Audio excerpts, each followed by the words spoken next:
Hey everyone, we're back with our Analyzing Periphery series, and today we're talking about Omega from the album Juggernaut Omega. The first riff on this song is one of their more technical riffs. It utilizes a lot of the fretboard, as well as some legato techniques and some picked scale patterns that they do at the ends of the phrases. It's pretty challenging. I'll show you what it sounds like.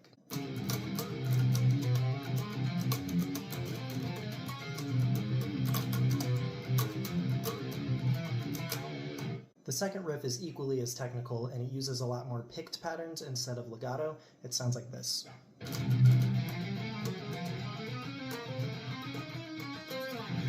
So that part's pretty cool, and they have another pattern like that. But what's really cool is the harmonies that they use in the following section. One guitar plays this. So those are just some straight up octave chords. There's another layer that only moves one of the notes at a time. It sounds a lot more crunchy and dissonant. It sounds like this.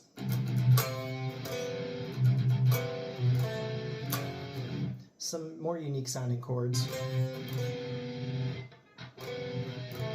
That one especially. So just some interesting chord choices they use to harmonize and add a lot of dissonance and crunch. The next section is a breakdown section, and they use a lot of clashing chords and tension. They use a lot of open strings as well to ring out against notes that they're pressing to create even more dissonance. For example, the first chord sounds like this.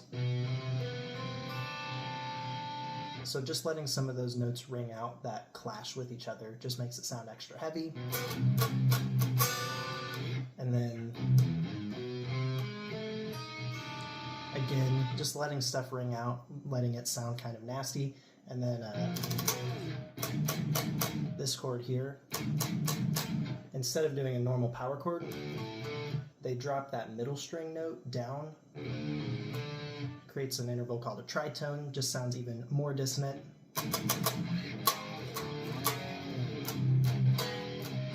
That chord too.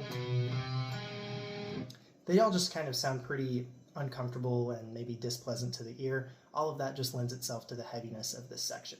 The last thing to talk about in part one of the breakdown of this song is that right after that riff we get a return of the opening riff, except this time it's harmonized with a much more simple layer, and this is a writing thing that they like to use where they take this really busy riff they've made and they harmonize it with a really simple riff that kind of just highlights certain parts of the chord or parts of the riff that they want to draw more of your ear to. Here's what that layer sounds like.